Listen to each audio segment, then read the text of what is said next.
Okay, greetings everyone. Diego Sequeira here from Misión Verdad. We're starting a series of interviews regarding recent and current events. At this point, I'm joined by Professor Setareh Sadeqi, Professor of World Studies at University of Teherán. Professor, welcome. Thank you very much for this opportunity. We're very happy to see you. Thank you for having me, and it's great to talk to you, Diego, as always. Thank you. It's great for me too. So, let's just jump in. A lot of time has been, a lot of things, not enough time actually, but a lot of events have been going on in the last couple of months, especially almost a month already, regarding what's going on in Iran and the recent unprovoked aggression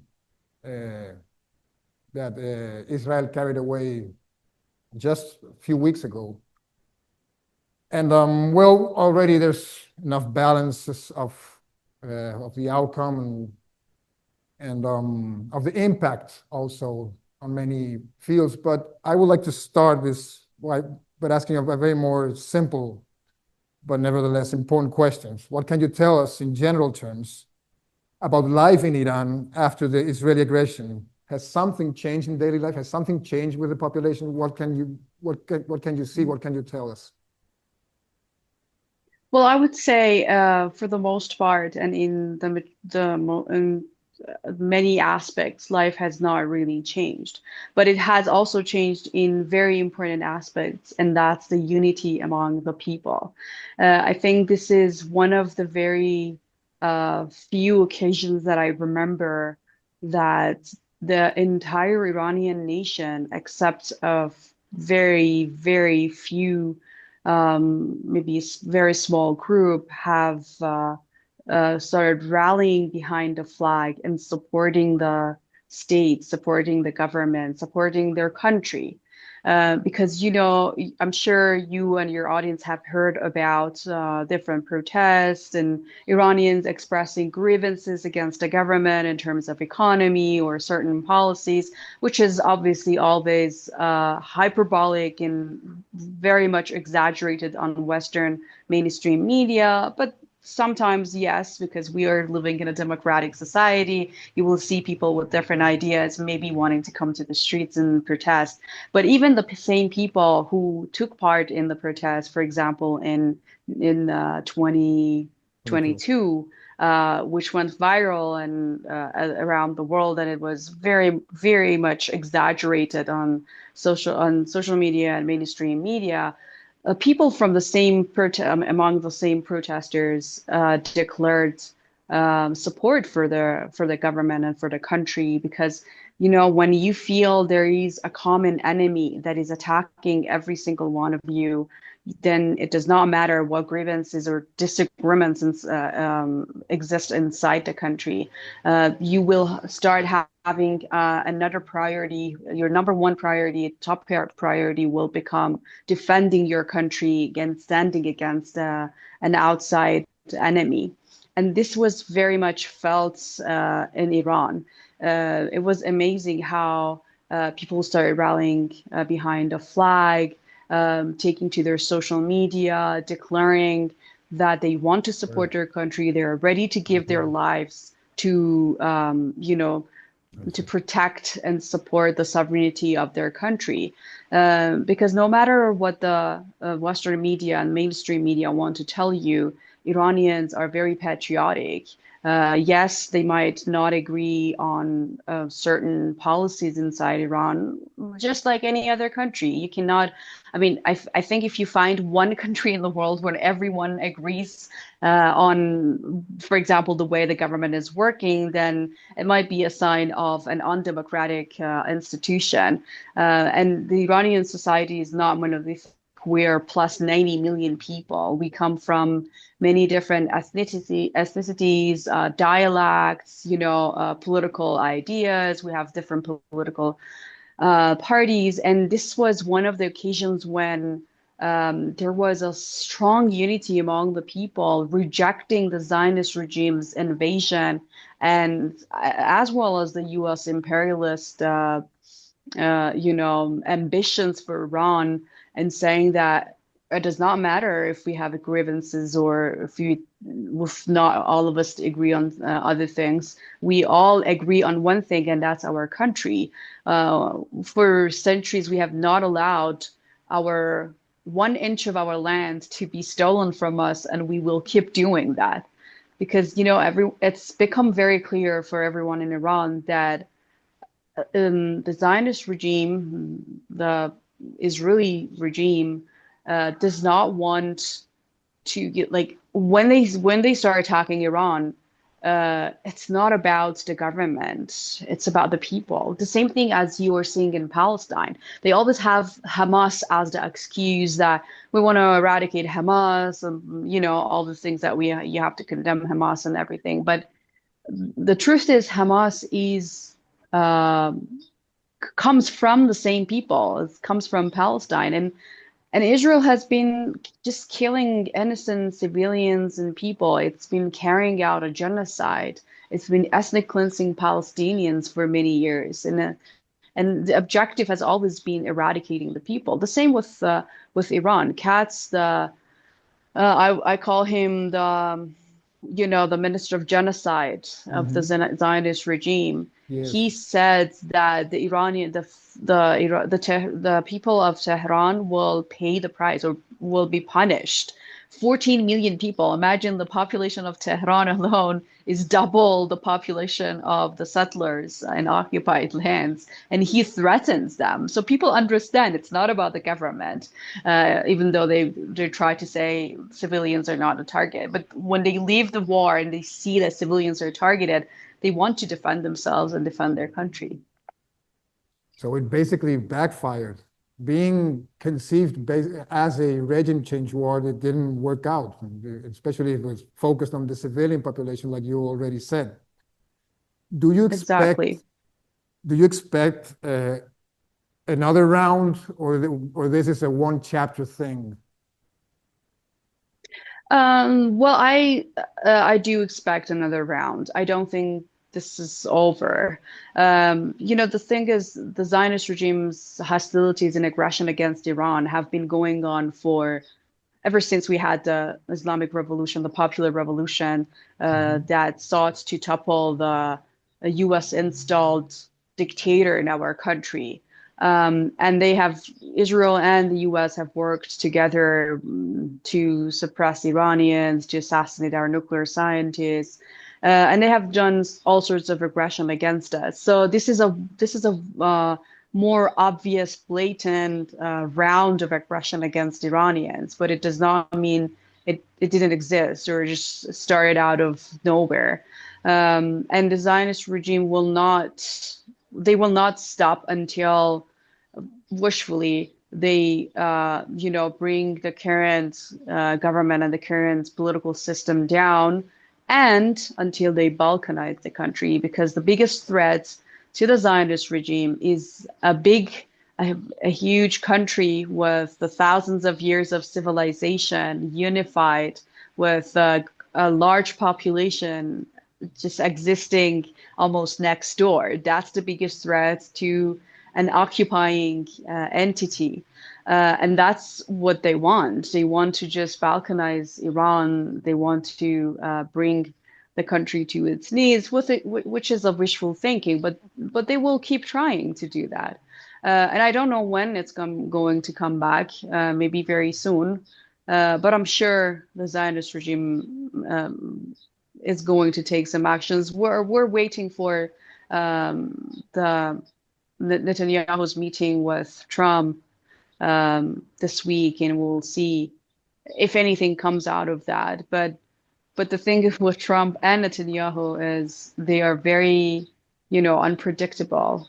Last time when Israel attacked, Trump said that, or when the U.S. got involved, Trump had said that he will make a decision about it in 2 weeks, and then the next day he started bombing Iran. So you never know. Like these war criminals take any opportunity to attack any independent nation. So I'm sure they're cooking something, I'm not sure when it's going to happen, but I'm sure they're conspiring something. You already partially responded to my next question, but I'm still going to do it because I think we can go a bit more in depth because, well, it seems an obvious question, but maybe because of it, it's necessary to say it in order to see what else underlies beneath it. But why Iran? Why Iran specifically? That's a that's a very good question, actually. Yes, that's a very good question. Why Iran? Because, especially on Western mainstream media, and I would say, unfortunately, some Iranians, especially those living abroad, but some inside Iran would also ask the question, maybe we're doing something that they want to, attack us. Maybe we're doing something wrong that they want to sanction us. But if you look at the history of US imperialism and the Zionist regimes, you will understand that whenever there has been an independent nation that tried very hard to resist US imperialism and to resist the exploitation of their resources and, just handing out everything they have in their country, whenever a nation resists that, the U.S. Feels threatened. When we had the 1979 uprising, we cut U.S. hands from our resources. We cut U.S. hands from controlling our country. And Iran is a big country. We're the 17th largest country in the world, and we have many natural resources, and that's what threatened U.S. imperialism and minimized their role in the region.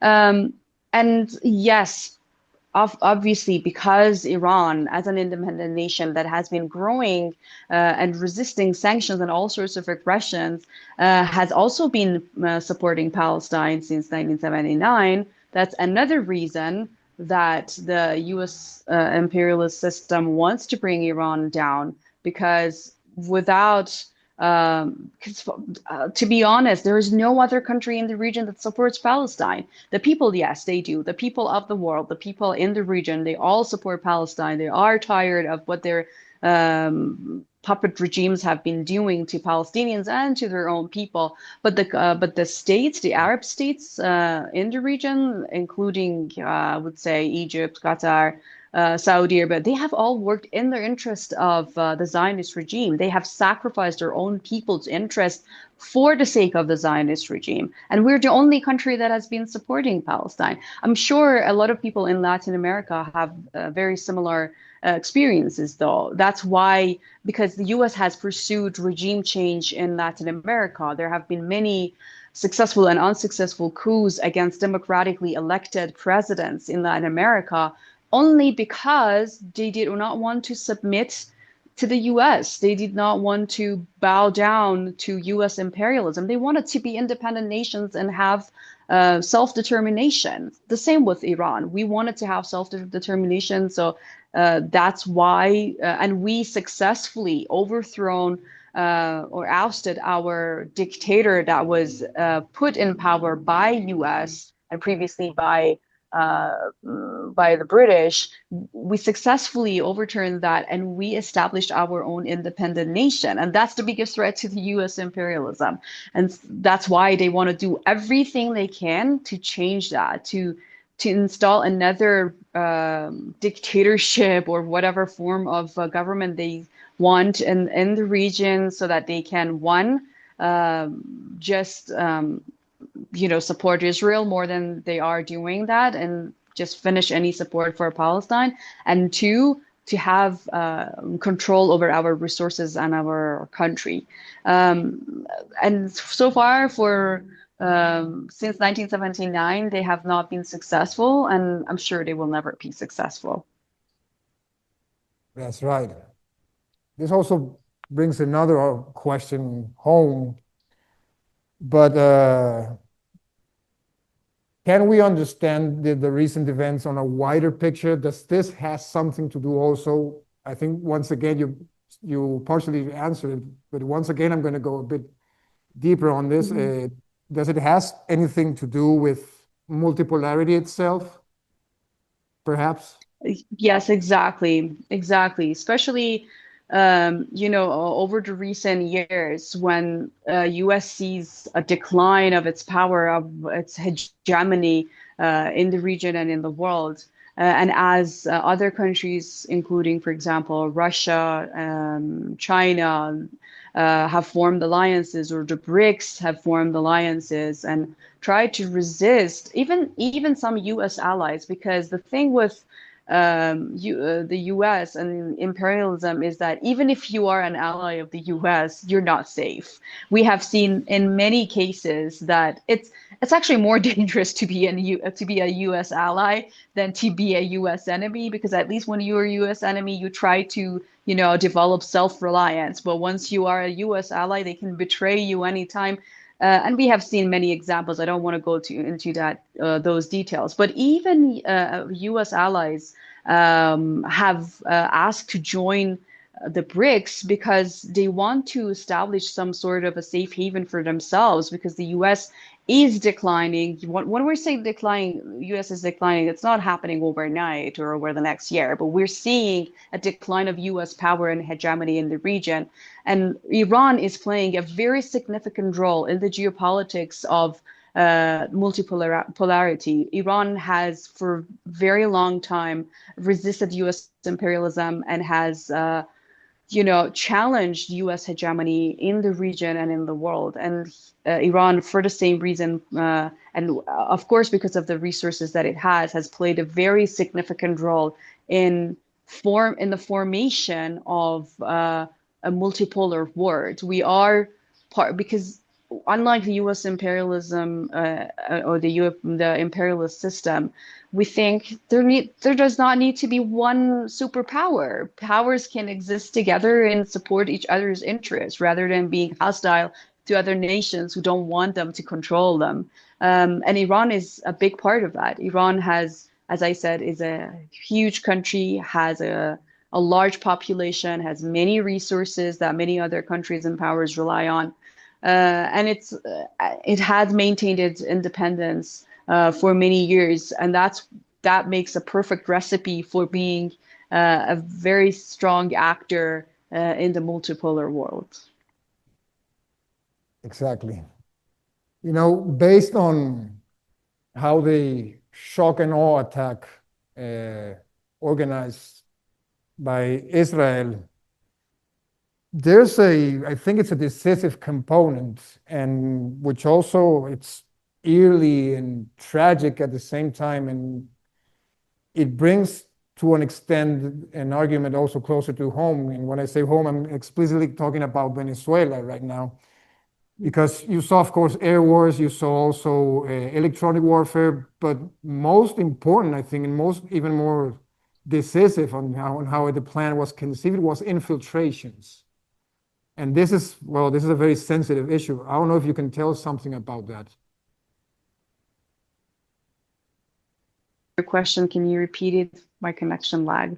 Yeah, no problem. Yeah, I was telling you, based on the components that set up the aggression, the Israeli aggression, the shock and awe attempt in order to make a first strike thing that would change everything. Of course, it miscalculated. But it was based, of course, in air wars, electronic warfare, but most sensitive, which brings the argument home. And when I say home, I'm being explicit. I'm saying Venezuela. I'm being explicit about it. It's infiltrations, which is also very sad and eerie, by the way. But could you tell us something about that? Yeah, that is very sad. I would say the majority of the attacks that were carried out and the assassinations that were carried out against Iranian officials and Iranian civilians were actually through Mossad agents inside the country. It falsely gave the perception that Israel had, an air superiority, but that was not the fact. And Iran actually did have an air superiority, but the problem was there were so many agents inside the country. More than 700 people have been arrested, were on charges of working with Mossad and with the US to carry out those attacks, which is, I think it was, especially the first night when it happened, it was really shocking. even though the Iranian defense system and army, rearmed themselves very quickly and came back to their feet and started responding very quickly, it was a big blow, and it was very sad. It's still one of the questions that Iranians ask. How did this happen? How can we have people who betray their own country? Yes, there are agents among these arrested people who are not even Iranian. I don't want to mention, nations, but we had illegal, like people who were inside Iran on illegal documents and stuff. But at the end of the day, it is Iranians, and we unfortunately, I think one of the wars that for many years we had lost has been the war of narratives, the war of propaganda. We cannot deny that many among our people have fallen for the U.S. propaganda and have fallen for the false narrative that has been pushed by U.S. imperialism. And when there is a direct war, you can see the enemy, you see the bullets, you see the missiles launching. But when there is a media war, you don't really feel it until you're lost. You may face cognitive disorder. You may just get so confused on the facts that you can no longer tell what the truth is. And then it's always very easy to fall for the propaganda, even though I would say, especially after October 7 and everything that happened in Palestine, it became even difficult for the U.S. imperialism and for the Zionist regime to win the war of narrative, because yes, they made this social media and they controlled the social media and the algorithm and the outreach and everything. But at the end of the day, there were people using their phones to show the realities on the ground in Palestine. So it became more difficult for the Zionist regime, for U.S. imperialism to sell their lies to the people. And the same thing is happening with Iran. People around the world were cheering Iranian missiles going to Tel Aviv because they have been seeing the genocide of innocent people for so many years, and they were defenseless. Nobody came to help them. I mean, yes, individual peoples, but no other nation, no other government. And I mean, one of the most beautiful things that I have seen during these past days, despite everything sad that happened, was seeing Palestinians cheering that. These people are the strongest, and they have been the most faithful, and they have been standing strong and without anyone's help. And I mean, I feel very proud that my country is the one that is helping them fight their enemy. But yes, it's sad. We lost part of the war of narrative. We're going back each time we are, we receive a blow, we come back stronger. We learn our lessons and we come back stronger. But I think the propaganda comes from the war rooms. It's difficult for ordinary people to distinguish between the two, but without the propaganda, nobody can win a war. Like you need to brainwash people to work in your interest so that you can win the war. And they have been putting a lot of efforts into it for many years. Yes, they are becoming weak, but it's still something that as you said, it really saddens Iranians. That's a conversation that I have had with many fellow Iranians, no matter which, political ideas they come from. They're like, how can we have people who betray their own country and betray their own people? And I'm like, with a little bit of money and propaganda, you develop hatred for your own people, and then you start attacking them, not understanding that the same people that paid for you will not care for you at all. When you're done, when you're finished with your mission, they just throw you away like a piece of, toilet paper. They don't care. You just did the job for them and you're gone. They're not going to support you. To give you an example, when we ousted we overthrew the Shah, the previous Shah, he was diagnosed with terminal cancer. And there was a debate in the United States, even though they put him in power, whether they should accept him in the country for treatment or not. He waited for some time until they finally decided, okay, this is going to be bad for us. Let's just bring him in, give him some, treatment, and then send him back. And he died in Egypt a year and a half after the revolution. And that's the guy that they put so much money and supported for so long. Once he was ousted and the people didn't want him, they just threw him away. Look at Ukraine. What did Trump do to Zelensky? I haven't seen anything more humiliating than the way Trump talked to Zelensky. So they don't care about you. They don't care about your people. They just care about their agendas. And once you're done with what you had to do with them, they will just easily get rid of you. It's And that's I true. think now, yeah, I think now a lot of Iranians have learned that even more than before. Even though we had some history, it's very easy to forget. But I think that was a very good reminder for Iranians that the enemy doesn't care about you. It's a hard lesson, I think, to share from our end. Many of the Venezuelan migrants that have been now, persecuted and humiliated and thrown into cages and even sent to Guantanamo or El Salvador might come to the same sad conclusion. I hope Yeah, I hope they do in order to realize that they don't have anyone else to rely on but ourselves, of course, and exactly. the actual friends we could have around the world, which are not the US.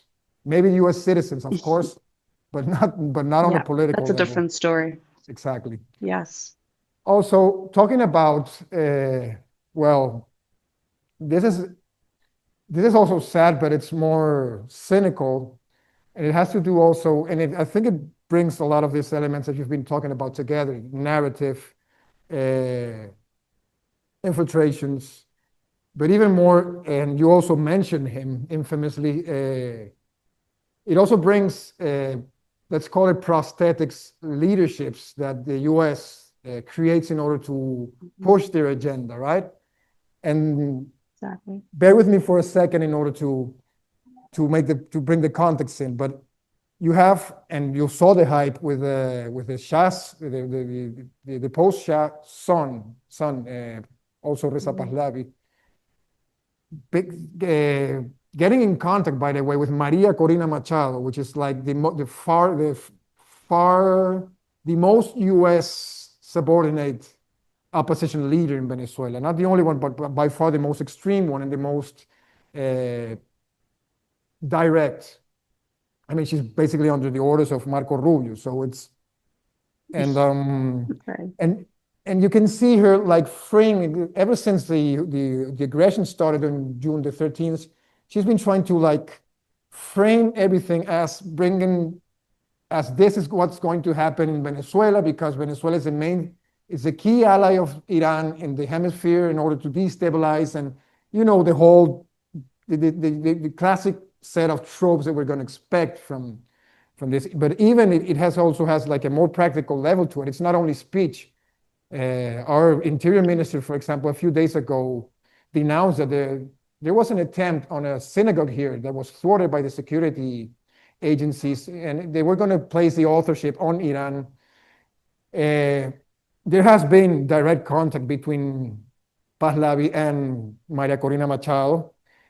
Even I haven't seen more confirmed about this, but even Maria Corina Machado saying there were Iranian hitmen after her and whatnot, which of course is all fake. There's no need for that Right.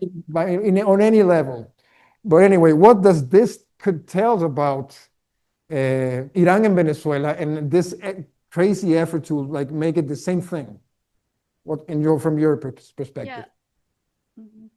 As you said, like we share, I think the Iranian nation and the Venezuelan nation share the same struggle against U.S. imperialism. And because the U.S. regime is not very creative, they have the same playbook and they use it all across the world. It's very easy to predict what they say and where the lies come from and what the lies are going to like push for. Yes, I mean, um, the you mentioned self-crowned Pahlavi prince that has been sitting in the U.S. on it's just amazing how he has admitted that it's his mom who pays for him and friends and families, and he doesn't do anything. Like he's one jobless prince that does not have any idea about how to control his own life, let alone another country. And they are so detached from the realities of Iranian life. They have not been here for 4 or 5 decades. They have no contact with the people here. And that's why they support the invasion of Iran. That's why they support the missiles hitting Iranian civilians and killing them.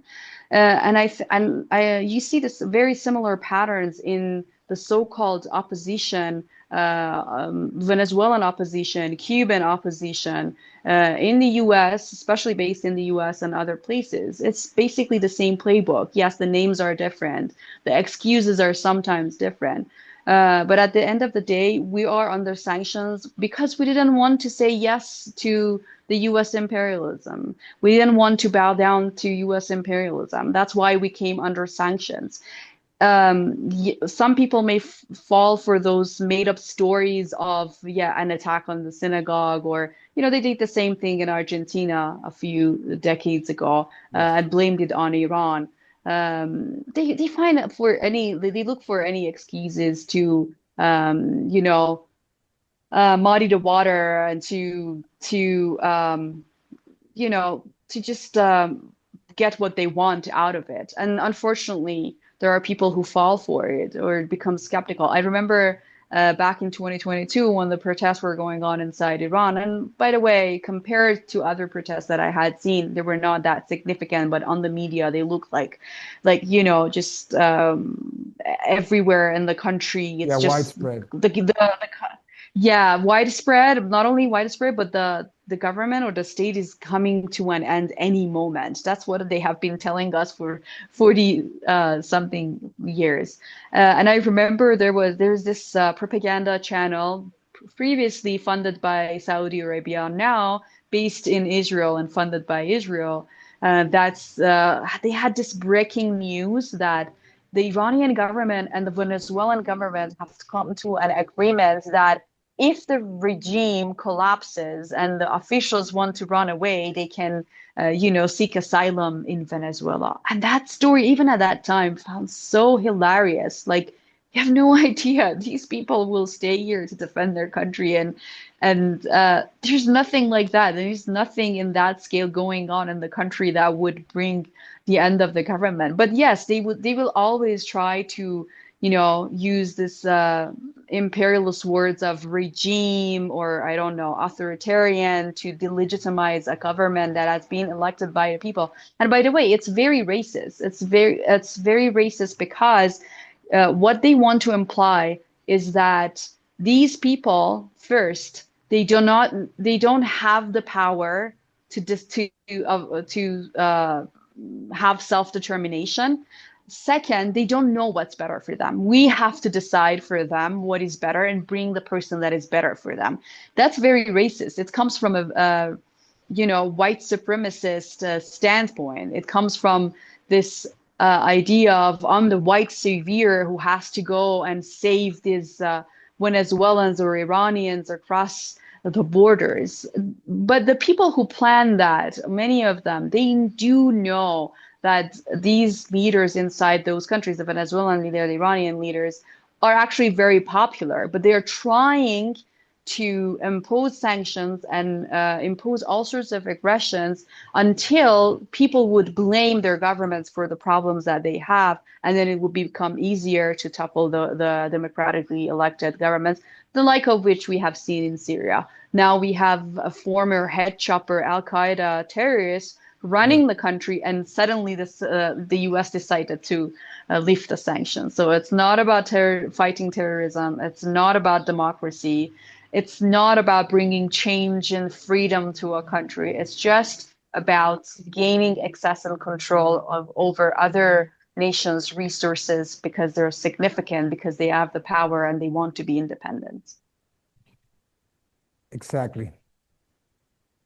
This brings another element. I'm kind of, I don't know, incensed would be the word, but another player that had a I think, an important and decisive role in this. It also brings into question the actual function, or what they have done with the substantial function that this institution should have. And I'm thinking about the Secretary General of the IEAI. I think I'm mixing up with Spanish and English. The International Agency for Atomic Energy. IAEA, yes. Yeah, thank you. Yeah. Rafael Grossi. Of course, there's also Yes. this AI tool that it also was like used to predict and justify the attacks at Mosaic. But what can you make of Rafael Grossi's role in all this? Argentinian, by the way. Yes. Yeah, that's the imperialism always uses people against each other. They have these backstage agendas to like set, for example, Venezuelans against Iranians, Iranians against Argentinians, Argentinians against Iranians. That's how they want to do it. But I think many Iranians, probably the majority of Iranians, welcomed Iran's decision to pause all cooperation with the UN Atomic Agency's watchdog, especially because of Rafael Grossi, because he is accomplice to any crimes that Israel and the US have done against Iran. It was because of him that information were leaked outside Iran's nuclear facilities. It was because of him that the US dared bomb our nuclear facilities. It's very easy to tell who supports who. The Zionist regime, Israel, has the largest stockpile of nuclear weapons, nuclear bombs in the region, and it's not a member of the NPT, but still it does whatever it wants with absolute impunity. The only country or the only regime that has nuclear weapons in the world, which is the US regime, which used nuclear bombs against Japanese people, and the only country in the region that has or the country with the largest stockpile of nuclear weapons in the region, work together to attack us, who have been cooperating with the Atomic Agency for several years and with full transparency. Don't forget that it was during Obama that Obama bragged about how he made Iran accept the most like the strongest and most severe inspection regime on its nuclear activities. This is the level of cooperation that Iran showed. And we were in the middle of nuclear talks with the Atomic Agency being involved and with the US when Israel attacked us, and a few days later, US bombed our nuclear facilities. They have destroyed all paths of diplomacy, all chances of Iran cooperating with them. And I think this marks the end of Iran's commitment to any of those, international organizations that have brought nothing but support for a genocidal entity, support for a nuclear armed regime that has been carrying out ethnic cleansing and genocide of other people. Israel has attacked Palestine, Iran, Lebanon, Syria.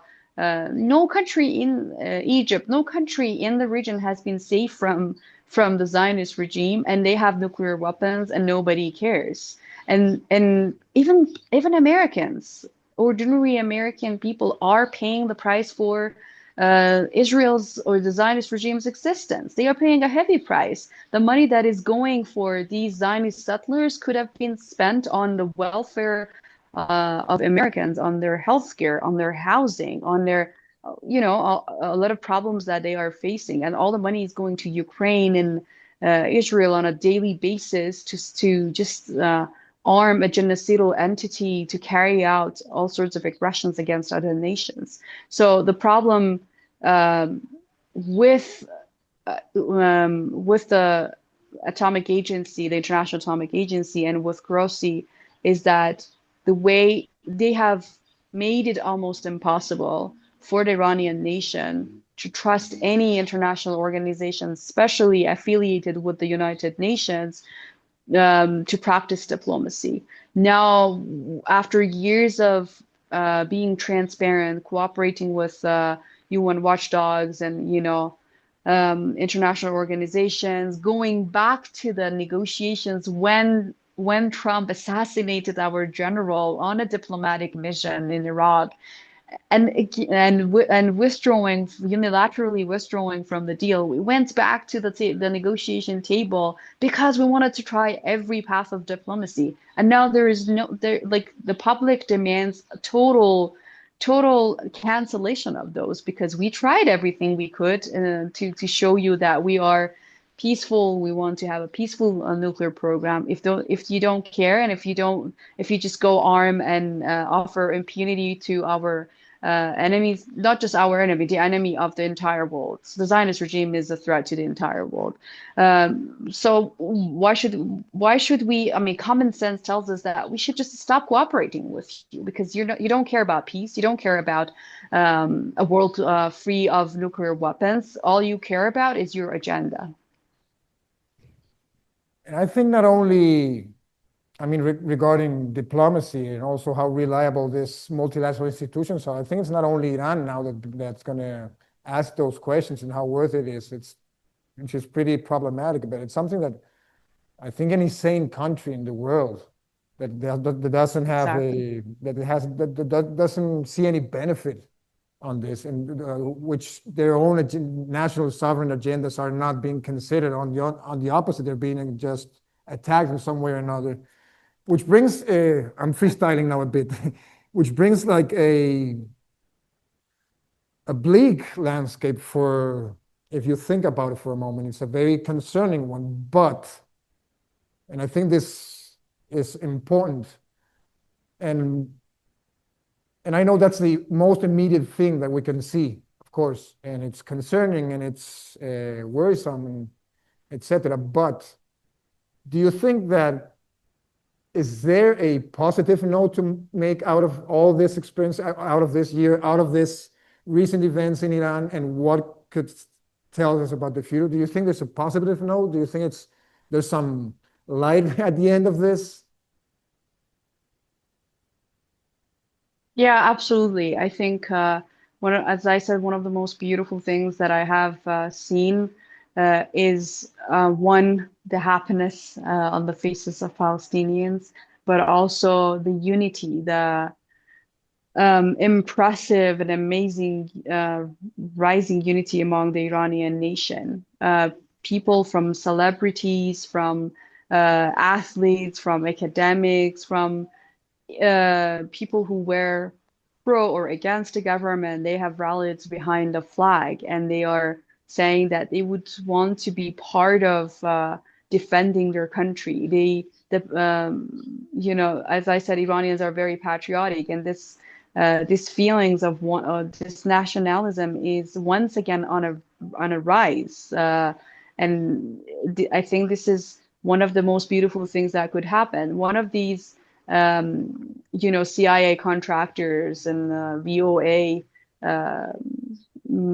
contractors, she's a so-called Iranian in exile, or she's an Iranian expat working with VOA, and she's one of the most, I would say, abhorred faces among Iranians. She she confessed that the Israeli attack on Iran delayed the regime change project for at least 20 years. This is what they are confessing. And why? Why do you think that happened?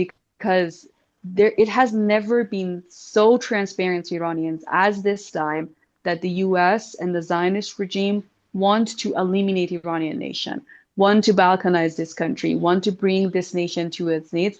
And what that makes people want to do, or what that inspires in Iranians, is wanting to resist, wanting to just stand strong and together, and repel and reject U.S. imperialist ambitions inside Iran and the Zionist regime's aggression against Iran. And I think this is something that, yes, it was an ongoing movement of nationalism and people coming together, but it worked as a catalyst for strengthening that. And now what we're seeing, probably Iran would have to spend a lot of money on working on, bringing that unity. But now it's done. It's without Iran doing anything but, protecting its sovereignty and, of course, giving lives. Now we have achieved that unity. And I think that's one of the most beautiful things that could happen.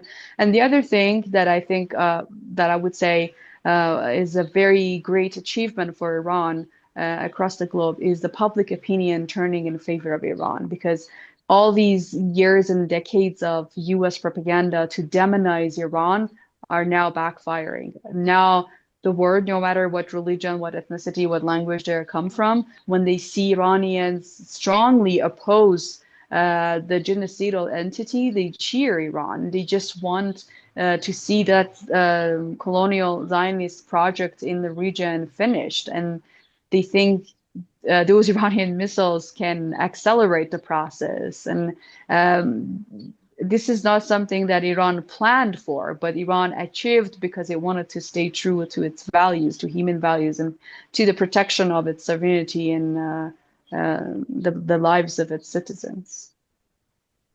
To resist is to create, isn't it? That's true. Exactly.